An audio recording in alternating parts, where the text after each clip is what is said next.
What happens when a beloved country music star walks onto a talk show stage expecting a warm and easy conversation about her new album, only to end up face to face with a host who seems determined to drag her into a messy political debate? What you're about to hear is one of the most unbelievable moments in daytime TV, a moment where Joy Behar believed she could push around Reba McEntire, but ended up getting hit with a reality check so sharp it left her stunned and the whole audience in disbelief. This is the story of how one of country music's most admired voices completely flipped the situation on a host who clearly misjudged her. Don't forget to subscribe and leave a comment, because once you hear how this goes down, you'll definitely want to talk about this train wreck with someone.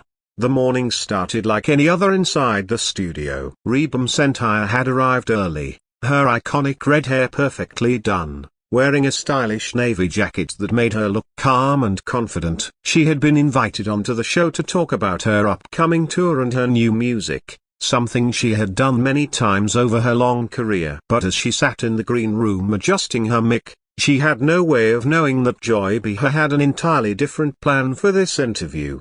"We're back in 30 seconds. The floor manager called out while the crew rushed around the set. Reba gave a friendly smile to the other hosts. Whoopi Goldberg nodded at her in a supportive way. Reba had usually enjoyed being on the show. She liked the energetic discussions and the welcoming live audience. But something felt off today. There was a strange tension in the air she couldn't quite identify. "And we're live in 3 a broken bar to broken bar," the floor manager signaled as the familiar theme music faded away. "Welcome back to The View," Joy said with her usual pointed grin. "We're here with country music legend Reba McEntire, who has a new tour coming up." But before we get into the music, Reba, I think people would like to know where you stand on some of the major issues affecting working families in America. Reba's smile weakened just a bit. This was not what she expected. "Well, Joy, I'm mainly here to talk about my music and connect with the fans who've been with me all these years." "Oh, come on now," Joy pushed, leaning forward with that look she gets when she's about to stir trouble. "You have a platform. You have influence. Surely you have opinions about what's going on in the country. I mean, your fan base is mostly conservative, right? Rural America, the same people who've been voting against their own best interests for ages." Several audience members shifted in their seats. Even Whoopi raised an eyebrow at Joy's heavy-handed opening. Reba straightened her posture. She had performed for decades, and she knew how to read a room. She could tell this one was about to turn unfriendly. "Joy, I think you're making some unfair assumptions about my fans," Reba said calmly. "My audience includes all kinds of people: teachers, farmers, nurses, small business owners, military families. They're hard-working folks who take care of their families and their communities." "But let's be honest," Joy interrupted again. "These are the same people who support policies that harm working women, that take away reproductive rights, that ignore climate change. How do you justify entertaining people whose values are so outdated?" The room went silent. Reba's jaw tightened subtly, but her voice stayed steady. "Joy,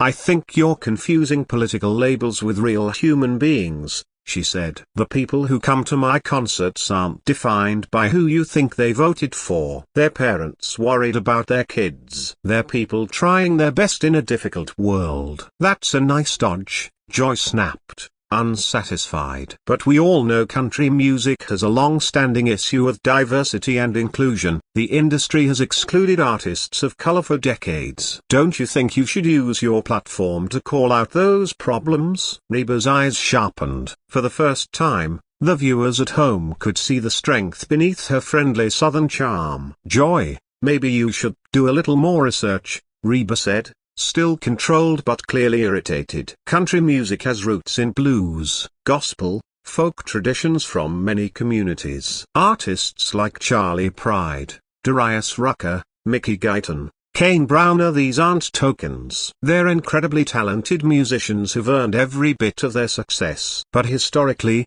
Joy pushed on, ignoring the warning signs, "the country music world has been closed off. And honestly, your silence on social justice issues says a lot." During the height of Black Lives Matter, where was Reba McEntire?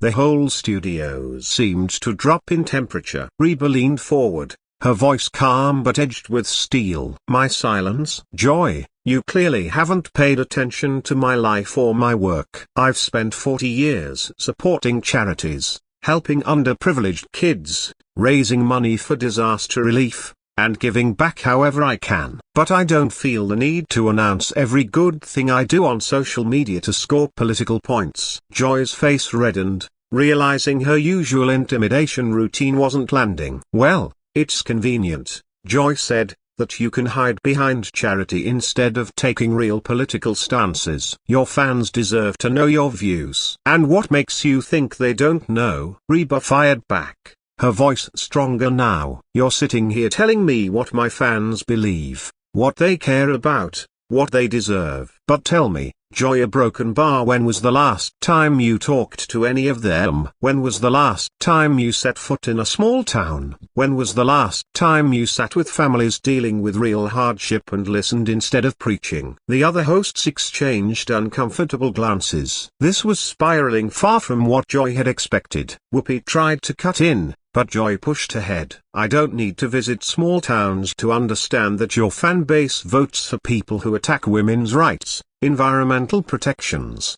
and social progress, Joy insisted. And your refusal to condemn them makes you part of the problem. That was the moment everything shifted. Reba's entire energy changed. Gone was the polite guest. In her place was a woman who had built her career through resilience and strength, and she wasn't about to let anyone tear down her character or insult the people who had supported her for decades. Reba placed her coffee cup on the table with slow, deliberate firmness. The small sound echoed like a warning. Joy, Reba said, her voice calm but heavy with restrained anger, let me explain something about complicity. Complicity is sitting in a comfortable New York studio, making a big salary, judging people you've never met, pretending you speak for working families. Complicity is assuming that anyone who doesn't think exactly like you must be ignorant or immoral. Joy opened her mouth to interrupt, but Reba raised her hand, stopping her cold. Number. You've talked enough. Now it's my turn. The audience leaned in. You want to talk about my fans? Let me tell you about Sarah from Tennessee, Reba continued. A single mom working 3 jobs who saved for months to bring her daughter to my show because my music helps them smile for a while. Or Frank from Iowa, a veteran dealing with PTSD who finds comfort in my songs. These are real people with real stories and not the flat stereotypes you're trying to push. Joy tried to regain control, but her voice was shaky. I'm not attacking them personally, she insisted. I'm just talking about the political effects, sir. You mean the effects of people like you, Reba said sharply. People who think middle America needs to be lectured by coastal elites. Whoopi attempted to intervene again. Joy, however, insisted on continuing. I want to hear how Reba justifies staying silent on big issues, Joy said, but her courage was fading. Reba let out a short, icy laugh. So now you want me to educate people? Joy, you seem to think that disagreeing with you equals ignorance. That's not education. That's arrogance. Joy visibly began to sweat. But some issues are clear-cut, Joy said. Human rights, equality, decency, those aren't political. They're moral. And I agree, Reba said calmly. They are moral. Which is why it's strange that you act like you're the only moral voice in the room. Tell me, Joy, when's the last time you volunteered somewhere outside your social circle? When's the last time you went to places you claim to fight for? Joy's face darkened. I give to many causes, she snapped. Writing checks from a high-rise apartment is not the same as understanding people's lives, Reba replied. You sit here every day talking about what's wrong with the country, but you've isolated yourself. How can you speak for working families when you haven't lived their reality in years? The other hosts looked distressed. This was no longer a political disagreement, it was a complete dismantling. I resent that, Joy said, losing her composure. I grew up working class. I know what struggle is. Do you? Reba asked softly. Because the woman you used to be would never talk down to people the way you just did. The room went silent. Joy's mouth opened slightly, but no words came out. You want to talk about using platforms responsibly? Reba continued. Let's talk about how you use yours. Every day, you come here and push division. You paint half the country as enemies. You've turned disagreements into personal attacks. That's not accountability. That's hostility. Joy whimpered. We talk about important issues. We hold people accountable. You tear them down, Reba said. Accountability requires fairness. What you do is accuse people of being morally bad if they don't agree with your worldview. The audience murmured in agreement. You're twisting my words, Joy said weakly. I didn't. Didn't you? Reba asked. You said my fans vote against their own interests and support backwards values. Should we ask the producers to replay it? Joy froze. I was generalizing voting trends, she stuttered. Joy, stop, Reba said gently. You're only making this worse. Just be honest about what you said. Joy went silent, completely drained. You know what I think happened today? Reba said. You've lived in your bubble so long that you forgot other intelligent people exist. People who don't agree with you but aren't your enemies. You're surrounded by people who clap for every opinion you have. It's made you lazy. Joy whispered. That's not fair. Not fair, Reba echoed. You've been unfair since the moment the segment began. The crowd stayed absolutely quiet. I came here as your guest, Reba said. But you treated me like someone you needed to put in my place. Whoopi tried to close the segment, but Reba held up her hand. The audience deserves to see the truth, she said. Joy looked defeated, unable to escape. I just want people to think critically, Joy whispered. No, Reba said. You want people to think like you. Joy's shoulders slumped. Here's what I want people to understand, Reba said warmly. We don't have to think the same to treat each other with kindness. But assuming those who disagree are evil, that's tearing this country apart. The audience slowly began to clap, then louder and louder. Joy sat still, humiliated. I came here to talk about music, Reba said softly as the applause settled. Because music brings people together. A broken bar